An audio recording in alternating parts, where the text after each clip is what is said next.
どうも、えみ太郎です。今回はですね、えみ太郎がワーホリ時代に現地係員のお仕事をしていた時の話をしようと思います。えみ太郎チャンネル。ツアーで海外旅行に行ったことがあるよっていう方がコメントしてくださったので、そんなツアー的な話もしてみたいなと思いまして、今回は現地係員ツアーガイドの話ですね。現地係員って何ぞやっていう感じなんですけど、よく某有名旅行会社のパンフレットとかに現地係員お出迎えとか現地係員同行とか、そんな感じで書かれてることがあると思うんですよね。その現地係員のお仕事をしていました。具体的にはガイドみたいな感じですかね。視覚的にはガイドって言っていいのかわかんないんですけど、イメージそんな感じです。空港のロビーのところでこういうプラカードをこう掲げて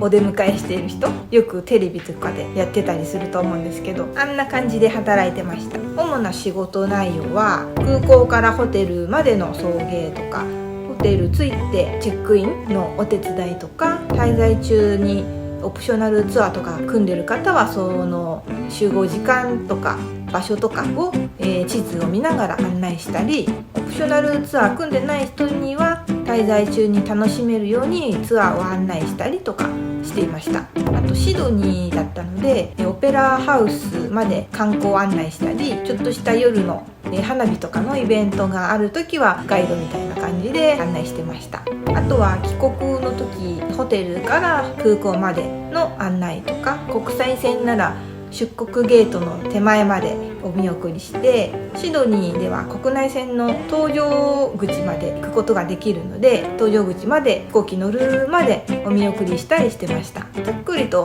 こんな感じですね。いや、この仕事ね、楽しいんですよ。ほんと好きでしたね。えみ太郎の天職みたいな。もちろん大変だったんですけどね、朝は帰国する人6時の便の担当だったりすると、起きるのが3時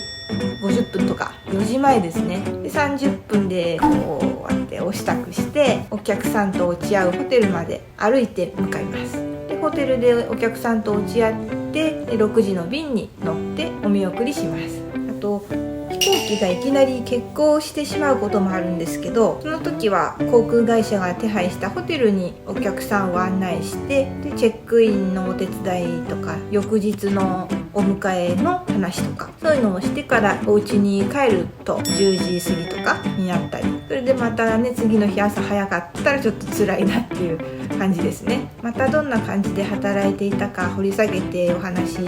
していきたいなと思うんですけど、今回はちょっとだけかじる感じで空港のミート、空港で会うお話をしようと思います。で国内線の場合、他の都市ゴールドコーストとかブリスベンとかで観光した後に周遊してシドニーでまた観光して帰るっていう方とかね、いらっしゃったりするんですけど、国内線はさっき話した搭乗ゲートとか飛行機の直前まで案内できるので、飛行機が到着する前にスタンバイして、お客さんが飛行機から出てきたら落ち合うっていう感じです。それで一緒にスーツケースを取りに行って送迎の車に乗ってもらって、ホテルまでお送りするっていう感じですね。このお出迎えする時って結構日本人の方が多かったりするんですけど、えみ太郎の持ってるこのプラカードが気がつかなかったのかどうかわかんないんですけど、思ってたら先に荷物を受け取るところに行っちゃったんですね。もうそうなると大慌て。飛行機から降りてきた場所で会えないと、空港広いんでどこにいるのかもわからないし、他の便の方と混ざっちゃったりしてもわからないし、見つけるのがね、至難の技。一度ありましたね。その時はなんとか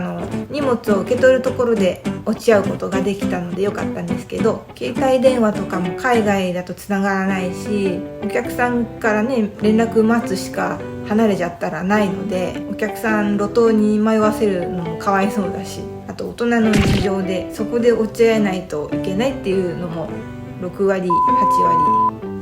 あって必死に探します。以上、国内線のミートの話をちょっとかじってみました。また次も現地係員系のお話をできればと思います。ということで、えみ太郎でした。それではまたね。